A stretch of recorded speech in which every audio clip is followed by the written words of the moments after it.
करते हुए मैं शिव शक्ति धाम प्रार्थना से यति नरसिंहानंद गिरी आप सभी लोग जो मेरे निमंत्रण पर मेरी प्रार्थना पर यहाँ पर आए हैं, आप सभी के चरणों में नमन करता हूँ। आज एक विशेष कारण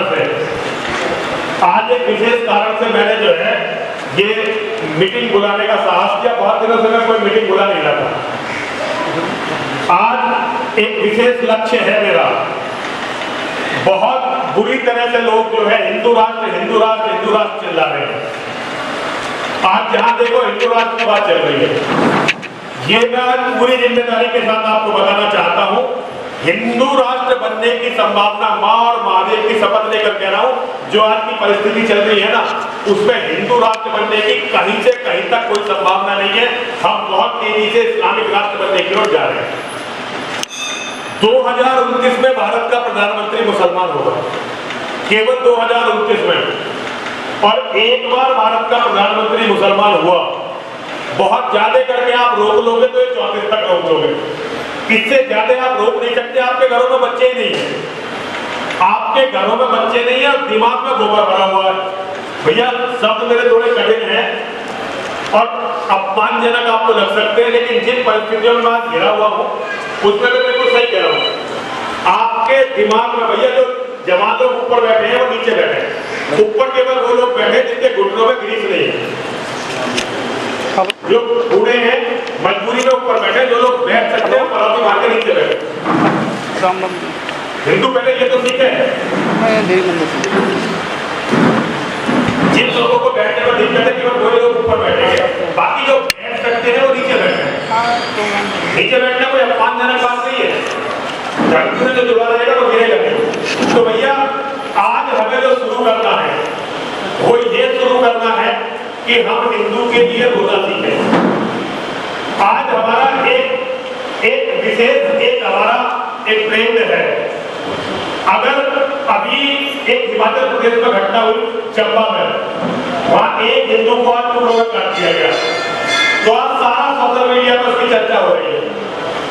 अभी कुछ दिन पहले तक वहां बीजेपी की सरकार थी और इससे भी घटित कहीं घटना नहीं हुई, लेकिन कभी चर्चा नहीं हुई, क्योंकि हमारे दिमाग में ये सेट है कि हम केवल राजनीतिक पार्टियों के गुलाम हैं। इससे आगे सोचने की हमारी क्षमता है ही नहीं। हमारे यहाँ योगी जी का राज है और योगी जी का मैं खुद बहुत सम्मान करता हूँ, लेकिन यहाँ से 8 किलोमीटर दूर मुसलमानों में भट्टी में एक हिंदू को डाल दिया। एक हिंदू को भट्टी में डाल दिया, 7-8 महीने पहले की बात है। और पुलिस वालों ने जबरदस्ती उसके घर वालों से लिखवाया कि हमें मुकदमा नहीं करना, हमें तो कुछ पैसे दिलवा। पुलिस वालों ने लिखवाया। कहीं कोई सोशल मीडिया पे कहीं कोई चर्चा नहीं है, क्योंकि ये हत्याकांड योगी जी के शासन में हुआ। पालघर के साधुओं की बहुत बड़ी चर्चा इस देश में हुई। पालघर के, क्योंकि वहां जो है राज बीजेपी का नहीं था। पालघर में अब तक कम से कम 20 साधु यूपी में मारे गए, कहीं चर्चा हुई कुछ? तो हिंदुओं की जो ये नीचता की पराकाष्ठा है कि भाई हमारे राजनीतिक दल में जो काम हो रहा है वो बिल्कुल अच्छा है, वहां चाहे सारे हिंदू बन जाए, चाहे सारी बेटियों से बलात्कार हो जाए। अभी उत्तर काशी में जो लड़की के साथ वहां पंचायत हो रही थी हिंदुओं की, उस पंचायत पर रोक लगा थी। अगर यही काम किसी कांग्रेस की सरकार में होता तो हम सारे के सारे चिल्ला रहे होते, लेकिन क्योंकि ये बीजेपी शासित राज्य में हुआ, कहीं चर्चा सुनी? किसी बड़े यूट्यूबर ने, सोशल मीडिया इन्फ्लुएंसर ने, किसी ने इसकी चर्चा की? कहीं कोई चर्चा नहीं हुई। हम लाशों के सौदागर हैं।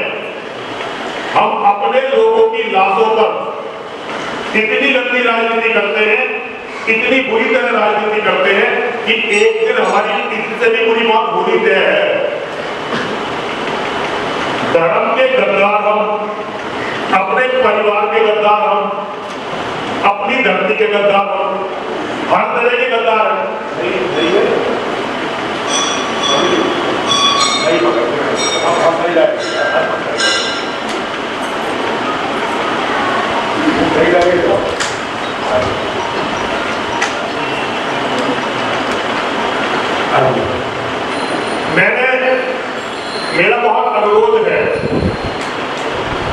हम एक संस्था बनाना चाहते हैं और संस्था बनाने जा रहे हैं।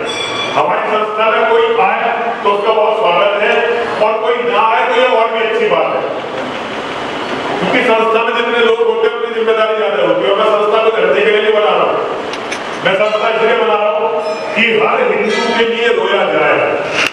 हमारी इन नीच हरकतों के कारण सिरोही साहब स्थिति ये है, यूएनओ में जो लोग 10-10, 20-20 धार्मिक समूह के 10-10, 20-20 लोग पढ़ते हैं ना, तो उनकी भी चर्चा होती है। लेकिन 24 अक्टूबर 1945 को यूएनओ की स्थापना हुई थी, तब से आज तक एक भी हिंदुओं के साथ हुआ हत्याकांड कभी चर्चा यूएनओ में नहीं हुई, कभी चर्चा नहीं हुई यूएनओ में आज तक। क्यों? क्योंकि हमने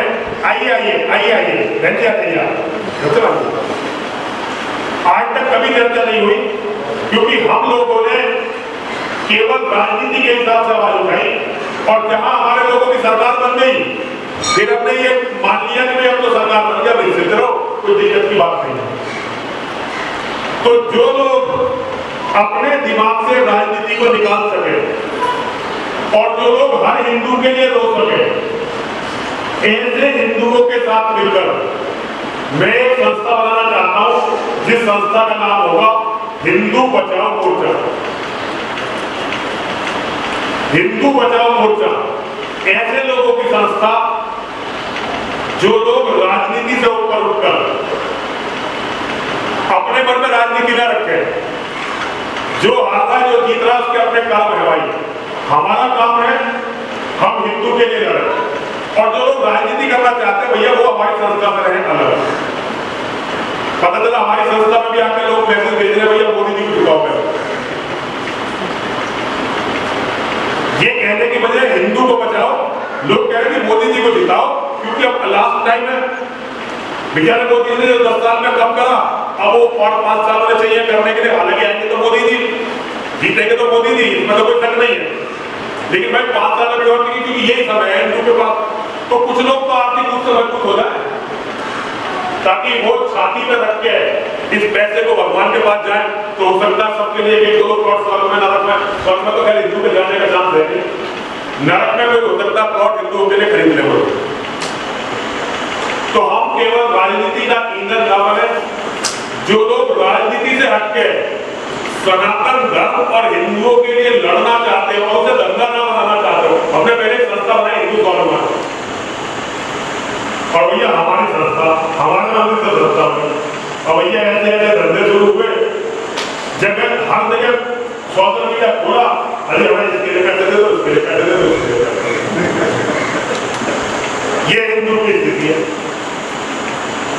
भाई भिखारियों की जरूरत नहीं है, जो धर्म के लिए कुछ दे सके, धर्म के लिए लड़ सके, और हर हिंदू के लिए राजनीति से हटके आवाज उठा सके। ऐसे कितने लोग हैं यहाँ में, जरा हाथ खड़ा करिए, जो राजनीति से हटके काम कर सके, जो अपने नेता की जिंदाबाद से हटके काम कर सके। ऐसे लोग, मुझे ऐसे लोगों की जरूरत है। यहाँ हम एक डायरी रखने वाले हैं, केवल वो लोग जो राजनीति से हटके हमारे साथ कार्य कर सके, हमारे साथ लड़ सके, हमारे साथ झेल सके, और सबसे बड़ी बात है कम से कम रो तो सके हिंदू के लिए। मान लो बंगाल में किसी की मौत हो गई, अब हम उस पर जो है मैसेज करें, देखो बंगाल में कितना बुरा हो रहा है, मोदी जी को वोट दो। मैसेज के आखिर में लिख के भेजेंगे मोदी जी को वोट दो, बीजेपी को वोट दो।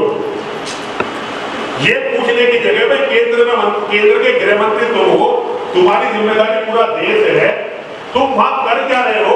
इसकी जगह हम उन लाशों को दिखा दिखा के वोट मांगते हैं कि जी मोदी जी को वोट दो। फिरोजा मानते नहीं मानते, अरे मानते नहीं मानते, ये तो खुद मैसेज वोट मांगने वाले। मुझे देखो कितना अत्याचार हो रहा है, पंजाब में कितना अत्याचार हो रहा है। कल मेरे पास एक मैसेज आया, उसमें जो है एक साधु को जो है किसी अपने आदमी ने कहा, एक आदमी अच्छा पहन के 3 साधुओं को पीट रहा है। देखो जी जहां आप पार्टी की सरकार है, कितनी बुरी हालत है हिंदुओं की। अब हिंदुओं की हालत तो होगी, 3 साधुओं को एक आदमी पीट रहा और वो पिट रहे हैं, तो बुरी हालत तो होगी, और तुम उसमें वोट मांग रहे हो। अच्छा तुम उसका वोट मांग रहे हो तो भैया बुरी हालत तो होगी। आजा बेटा, आजा मेरे बच्चे, हेलो। तो मेरा अनुरोध है, हम हर हिंदू के लिए बोलने वाला एक नेटवर्क खड़ा करना चाहते हैं। गुजरात में किसी हिंदू की हत्या हुई, वो कनाडा अमेरिका में बैठे हुए हर हिंदू को पता हो कि यहां मुसलमान ने एक हिंदू मार दिया। डासना में मेरी हत्या हो, वो बंगाल में बैठे हुए, बांग्लादेश में बैठे हुए हिंदुओं को भी पता हो कि आज नरसिंहानंद की बात क्या हो गई। कल किसी की भी हत्या हो, वो दुनिया के हर प्लेटफॉर्म पे दिखाई दे। ऐसी एक संस्था में बनाना चाहता हूं। इस संस्था में जो लोग मेरे साथ आ सकते हैं वो लोग बात करना चाहते हैं। 100 रुपये महीना देगा, वो एक तरह से इस परिवार का सदस्य है। हम जरूरत पड़ेगी, अगर हमारा कोई कार्यकर्ता मारा जाएगा कहीं भी, हम उसका बदला लेंगे, अपने कार्यकर्ता का बदला लेंगे।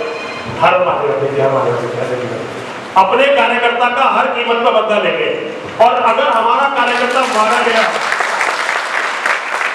उसके परिवार की जिम्मेदारी लेंगे। संस्था का यह काम रहेगा कि उसके परिवार की जिम्मेदारी लेंगे। उसके परिवार की जिम्मेदारी बच्चों को पढ़ाने की और उसके घर पर रोटी तक की, रोटी और कपड़े की मेरी जिम्मेदारी। पहले दिन से संस्था, पहले दिन से जो लोग हमारे मेंबर बनेंगे, केवल इसके अकाउंट पर 100 रुपए महीना डालने। अकाउंट जनरेट करने के लिए हमारी एक टीम है। उस टीम के बारे में मैं सबको नहीं बताना चाहता, लेकिन संस्था का सिद्धांत है, हम हर हिंदू की आवाज बनेंगे। लेकिन हमारे परिवार पर अगर किसी ने अटैक किया तो फिर कोई कानून नहीं है भाई। ये संस्था का बेसिक सिद्धांत है। और इस बार किसी से नहीं, इस बार अन्य जिम्मेदार नहीं है, इस बार मोहित जिम्मेदार। इस बार मैं खुद अपने आप देखूंगा। मुझे एक सिस्टम जनरेट करना है कि हम हर हिंदू जो हमारे साथ है, हम गिरोह बना रहे हैं भाई, हम संगठन नहीं बना रहे, गिरोह बना रहे हैं। हमारा आदमी है, उसके लिए लड़ेंगे, उसके सम्मान के लिए लड़ेंगे। अगर हमारा आदमी जेल जाएगा, पैरवी तो करनी पड़ेगी उसके घर वालों को, सबसे पैरवी तो करेंगे उसके घर वालों को। जितने भी धन की जरूरत होगी उतने धन की व्यवस्था हम लोग करेंगे।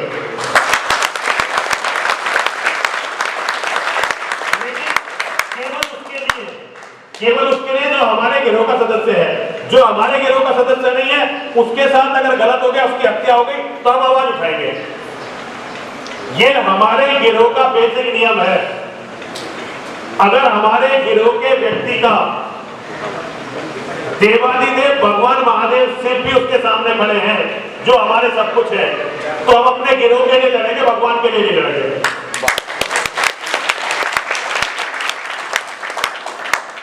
भगवान भी सामने आ जाए तो हम अपने गिरोह के लिए लड़ेंगे। तो जो इस गिरोह में रहेंगे, इसके लिए अभी हम लोग रणनीति बना रहे हैं। सारे जहां तक भी दौरा करना, मैं इसका दौरा करूंगा, पूरी दुनिया तक मैसेज देंगे। हमारे पास आईटी वालों की टीम है, प्रोफेशनल टीम, बहुत ज्यादा तो नहीं है क्योंकि अभी उतने साधन हमारे पास नहीं है। ये 100 रुपए जो हम कर रहे हैं ना, ये जो इसका केंद्रीय कार्यालय होगा, उसमें लड़कों को तनख्वाह देने के काम आएंगे। बाकी जैसे मैं अगर मुजफ्फरनगर गया तो मुजफ्फरनगर में जो भी मेरा खर्चा खाना पीना होगा वो मुजफ्फरनगर के लोग देखेंगे। मेरठ में जो होगा वो आप देखोगे। डीजल में अपने जेब से भर कर दूंगा, ये सबके लिए है। ना ना ना, मैं एक बात बता रहा हूँ भाई, जो इसका पदाधिकारी बनना चाहे संस्था का, उसे अगर कहीं जाना है तो उसे अपनी जेब से पैसे खर्च करके जाना पड़ेगा, ठीक है जी। खर्चा हमें जो पैसे चाहिए वो है आईटी के मजबूत प्रोफेशनल हायर करने के लिए। तो ऐसे ही नहीं है, हमारा इसमें हर महीने का खर्चा 1 लाख रुपया मिनिमम होगा। जब तक ये हमारी संस्था इस लायक नहीं होती, मैं प्रयास करूंगा कि हम लोग अपने आप मांग के, मैं अपने साथियों से, व्यक्तिगत साथियों से मांग के इसे पूरा करूंगा। लेकिन मेरा कहना यह है कि इसका ऐसा सिस्टम बनाइए कि पदाधिकारी और जितने लोग सक्रिय बने। 100 रुपये महीना जो हिंदू नहीं दान कर सकता वो किसी काम का नहीं है, पहले तो ये समझ लो।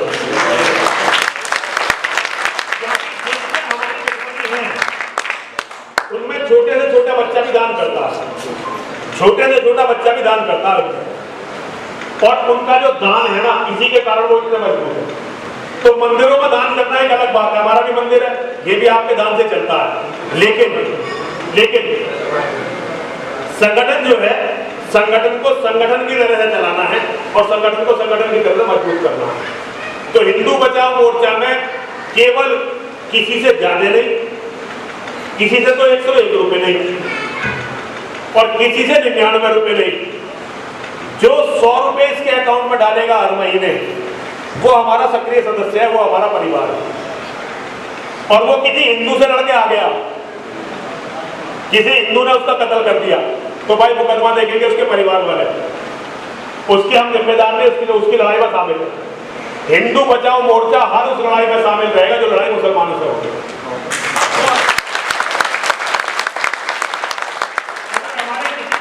और भाई मैं जब तक मेरा शरीर है जहां तक पहुंच पाऊंगा हर ऐसे व्यक्ति के लिए खुद पहुंचूंगा।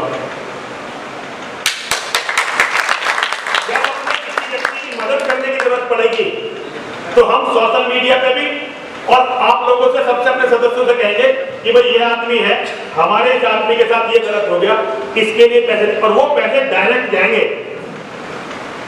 अगर किसी की मदद के लिए हम पैसे इकट्ठे करेंगे तो उस पैसे का कार्यालय से कोई मतलब नहीं, फंड इकट्ठा हो सीधा उसके यहाँ तक पहुंचे। पता रहे कि मुकदमा लड़ने के लिए एक आदमी को मुकदमा लड़ने के लिए हम पता कर लेंगे भाई मुकदमे में कितने पैसे लग रहे हैं। अगर 5 लाख रुपए मुकदमे में लड़ने में लग रहे हैं तो 5 लाख रुपए इसमें 50,000 और की 5.5 की व्यवस्था करेंगे और पैसा देंगे उसके घर वालों को, मुकदमा लड़ेंगे नहीं भाई। इसका कारण ये है हिंदू के लिए कितने अच्छा कर लो कि हिंदू गया नहीं, उन्होंने आके हमारा काम खराब कर दिया। अगर तुम अपने घर से मजबूत ना हो ना तुम्हारा ना कोई भी, अगर अपने घर से राजू भाई मजबूत ना होगा कि तुम्हारे घर वाले तुम्हारे लिए मुकदमा भी नहीं लड़ रहे तो तुम बेकार। तो भैया ये हमारे इसके बेसिक नियम हैं।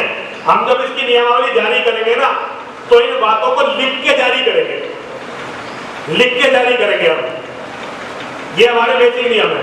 अब राजू भाई छोटी सी इतनी बात कह रहा था कि हम लोगों को ये ध्यान रखना है, पता चला हमने कहा कि हम एग्रेसिव रहेंगे, हम ये कहेंगे अपने घर जाके सो गए और टीवी में केवल इतनी बात आई, ये जो वीडियो रिकॉर्डिंग कर रहे हैं इन्होंने रिकॉर्डिंग अपनी चला दी और पता चला टीवी में सूचना बनी कि नरसिंहानंद जो है गृह युद्ध की तैयारी कर रहा है। पता चला नरसिंहानंद ने चूही का एक बच्चा मारा नहीं और पूरी दुनिया में वीडियो घूम रही थी, जाफना मंदिर में देखो इतने सारे हिंदू इकट्ठे हुए मुस्लिमों को मारने की बात कर रहे हैं, मरा हमसे चूहे का बच्चा नहीं। ठीक है भैया, तो भाई एग्रेसिव संस्था नहीं है ये शांत संस्था है। हर हिंदू के लिए कोई भी अराजनीतिक कोई भी ऐसी हमें कार्रवाई नहीं करनी है जो गलत है। केवल कोई हिंदू मर गया उसके लिए रोना है और वो सारी दुनिया तक पहुंचाना हमारा ये टारगेट है। उसके लिए हम अपने सदस्य को इंस्ट्रक्शन देंगे और भाई गिरोह का नियम है, इस गिरोह का जो सदस्य है उसकी हर जिम्मेदारी हमारी है। वो केवल अपने गिरोह के सदस्यों की जिम्मेदारी है। हिंदू समाज के ठेकेदार भैया ना हम कल थे, ना हम आज हैं और ना ही हम कल होने वाले हैं। हम हिंदू समाज के कुत्ते हैं। इतना ही राशन हिंदू समाज हमें देता कि हम भोग सकते हैं, वो हम काम कर रहे हैं भाई। और भैया अग्रेसिव बात करके सारे मिशन को खराब मत करो, केवल इतना बताओ कि हिंदू के रोने में आप लोगों का क्या सहयोग हो सकता है। आप लोग कहां-कहां इस मोर्चे का प्रचार कर सकते हैं। मोर्चे के 3 उद्देश्य मैंने बता दिए, महाराज जी भी आए, महाराज जी के चरणों में भी निवेदन करता हूँ। महाराज जी हमारे हिंदुओं के जो है अलग अलग जगह जो हत्या होती है वो एक जिले के बाद दूसरे जिले में नहीं पहुंचती, तो ये संगठन महाराज जी हम छोटा सा बना रहे हैं हिंदू बचाओ मोर्चा। इसमें हमारा उद्देश्य ये है कि कहीं भी हिंदू के साथ कोई वारदात हो उसे दुनिया के हर कोने तक पहुंचाना। दूसरा महाराज जी किसी बेटी के साथ गलत बात हो उसे पूरी दुनिया में पहुंचाना, और मठ मंदिरों में अगर कोई हमला होता है तो उस खबर को पूरी दुनिया में पहुंचाना। केवल इतना हमारा उद्देश्य है। बिल्कुल गवर्नमेंट क्या कर रही है, दूसरे संगठन क्या कर रहे हैं, क्या हो रहा है दुनिया में, उससे हमारा कोई लेना देना इस संस्था का नहीं है। तो इस संस्था का केवल इतना छोटा सा उद्देश्य है कि हर हिंदू के साथ हो रहे अत्याचार को, मैं पिछले 27 साल से महाराज जी के चरणों में हूं और 27 साल से हम और महाराज जी हिंदुओं के सारे संगठनों के सारे खेल देख रहे हैं। आज तक का रिकॉर्ड है, किसी भी हिंदू संगठन ने किसी भी पीड़ित के लिए कोई ठोस मदद आज तक नहीं की। ये सच है कि झूठ है? और हिंदू संगठन अरबों रुपए इधर से उधर कर गए, लेकिन असली मदद किसी ने नहीं की, क्योंकि वो नियत नहीं थी। नियत बदलिए, सब कुछ बदल जाएगा। आवाज उठाइए और एक दूसरे के लिए रोना शुरू करिए। मान लीजिए एक काम हम करते हैं, आज किसी के साथ हत्या हुई, हम उस पर अपनी रोटी सेक रहे हैं, कल को मेरी हत्या पर कोई दूसरा सेकेगा। अगर आज मैं किसी दूसरे की हत्या पर रो रहा हूं, तो कल मेरी हत्या पर भी कोई रोएगा, और अगर रोएगा कोई तो न्याय भी मिलेगा। और मेरी हत्या पे अगर कोई राजनीतिक रोटी सेकी गई और कोई रोया भी नहीं, तो भैया ना मुझे न्याय मिले ना किसी को न्याय मिले। बिल्कुल सही। तो जो संगठन बड़े बड़े हैं, जो बड़े काम करना चाहते हैं, वो बड़े बड़े संगठनों में जाएं, और जो हिंदू के लिए केवल इतना करना चाहते हो वो मेरे साथ रह जाए। मेरा इतना ही अनुरोध है। और भैया बताओ, कोई कुछ कहना चाहता हो?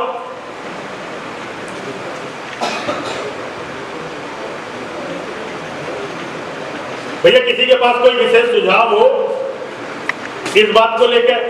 तो कितने लोग मेरे साथ इस संगठन में रहने वाले, जरा हाथ खड़ा करो।